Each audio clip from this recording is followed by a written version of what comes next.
Apa jadinya jika sepotong daging asap berpadu dengan pedasnya sambal luwat? Aroma jeruk nipis yang kuat menyegarkan rasa pedas dari cabai khas Nusa Tenggara Timur. Perpaduan dua elemen ini menciptakan rasa yang sempurna. Dari asin, gurih, manis alami, dan juga lumer di dalam mulut. Inilah sei sapi, salah satu menu khas Nusa Tenggara Timur yang punya sejarah panjang dalam penciptaannya. Di balik lezatannya, ternyata terdapat sejumlah kisah menarik dan juga fakta unik. Selengkapnya di Secret Story mengungkap rahasia di balik cerita. Dalam bahasa Rotendao, sei berarti daging yang disayat dalam ukuran kecil memanjang. Lebar daging tersebut kurang lebih 2-3 cm. Teknik mengolah daging melalui proses pengasapan ini terinspirasi dari cara memasak tradisional suku Molo yang mendiami pegunungan Mutis sekitar 130 km dari kota Kupang. Mempunyai tradisi berburu, biasanya masyarakat suku Molo hanya memasak seperlunya hasil buruannya. Daging yang tidak habis lantas diawetkan dengan cara diasap. Belum ada pembudidayaan peternakan. Berarti masih sistem berburu kan untuk bertahan hidup. Apa sih yang ada di dalam hutan? Sapi liar, kerbau, rusa, kelinci, babi hutan. Jadi mereka hanya menggunakan hewani-hewani yang ada pada saat itu, gitu loh. Pada awalnya, daging yang banyak digunakan adalah rusa dan babi hutan. Seiring berjalannya waktu, populasi rusa dan babi hutan semakin berkurang.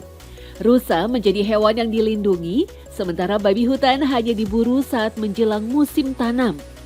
Tradisi berburu pun semakin hilang dan berganti menjadi budidaya ternak, terutama babi. Sei menjadi semakin populer setelah seorang warga setempat yang akrab disapa Om Bai merintis tempat makan sei pertama di NTT sekitar tahun 90-an akhir. Momentum inilah yang kemudian juga mendorong munculnya olahan sei lainnya yang kini dikenal sebagai sei sapi. Terlepas dari jenis daging yang digunakan, sei sapi punya ciri khas yang berbeda dengan daging asap kebanyakan. Yang paling utama tentu bentuk irisan daging yang disebut lalola. Di Eropa, let's say daging bongkahan diasapin dalam bentuk bongkahan. Tapi kalau di NTT sendiri, mereka diiris-iris, makanya namanya CI ya, daging yang diiris-iris seperti itu. Diiris panjang-panjang dan juga dengan teknik perendaman dengan garam, karena garam dia masuk dan nge-break otot-otot yang ada di daging dan juga mengambil air yang ada di dalam daging, jadi dia lebih kering. Baru kita asapin dengan bara, kemudian kita taruh di atasnya lagi. Terus kita susun dagingnya dengan rapi, kemudian tutupin daun kosambi. Daun kosambinya itulah yang memberikan aroma yang luar biasa sih menurut saya. Ya, kunci kelezatan dari olahan sei adalah pengasapan yang menggunakan kayu dan daun kosambi. Struktur kayu yang kering, tebal, dan besar dapat memaksimalkan daging agar matang sempurna dan menghemat penggunaan arang. Untuk membuat sei memang diperlukan waktu yang tidak sebentar.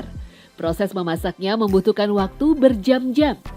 Daun kosambi digunakan untuk menutupi daging selama proses pengasapan untuk menjaga kualitas warna dan tekstur asli daging. Selain beraroma sedap, daging juga menjadi lebih empuk dan juicy. Seiring untuk kepraktisan, banyak dari penjual sei sapi yang tidak menggunakan pohon kosambi. Hanya saja daun kosambi tetap menjadi syarat utama dalam proses memasaknya. Kalau tidak dengan daun kosambi, ya terima aja lah. Hampir mirip-mirip, baunya seperti asap, tapi belum tentu persis kayak yang ada di NTT, yang di Kupang. Yang menarik, banyak yang mengira bahwa daging yang diasapi selama berjam-jam, kadar nutrisinya akan hilang. Bahkan dapat menciptakan zat karsinogenik yang bisa memicu kanker. Namun pengolahan sei yang menggunakan kayu dan daun kosambi ternyata memberikan keuntungan tersendiri secara kandungan gizi.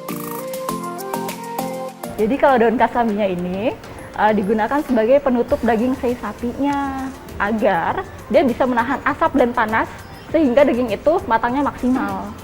Ya. Di berbagai jurnal, daun kosambi ini juga mengandung tinggi senyawa fenol dan flavonoid.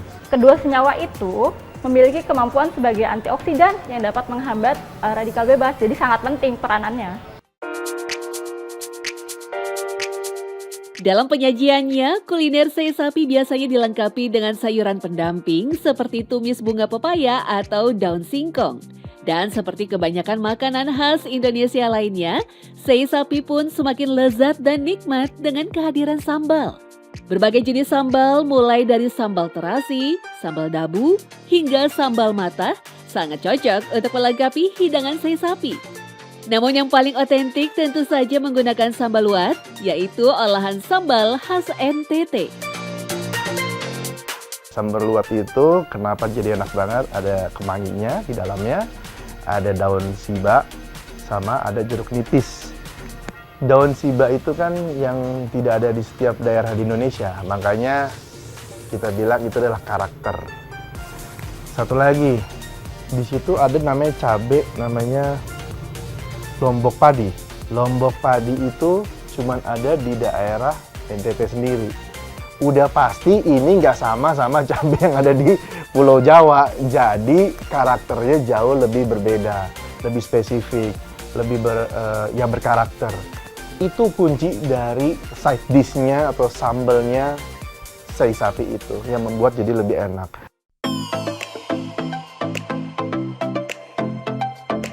Daging sapi empuk yang dipadukan dengan sambal dan sayuran gurih membuat kelezatan sei sapi begitu digandrungi banyak orang saat ini.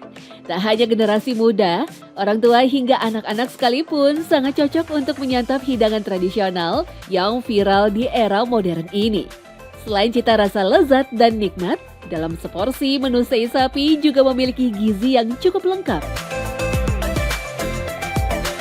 Jika ditotal dengan ditambahkan nasi makannya nih ya, asumsinya karena ini untuk makan siang.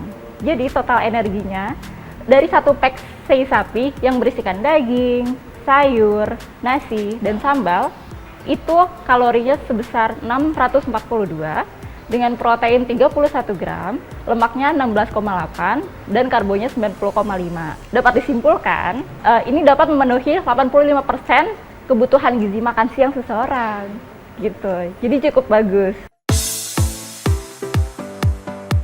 Seiring waktu dan perkembangan zaman, saat ini terdapat berbagai restoran yang menjual sei dengan beraneka ragam variasi menu seperti misalnya rice bowl sei hingga burger dengan isian sei sapi. Jenis daging yang digunakan pun tak hanya sapi, namun ada juga sei ayam bahkan ikan. Untuk yang tak mau repot-repot, sei sapi frozen juga kini dikembangkan untuk mereka yang ingin merasakan sensasi daging asap ini di rumahnya. Ya, bisa dibilang kelezatan sei telah menembus dimensi waktu dan tempat.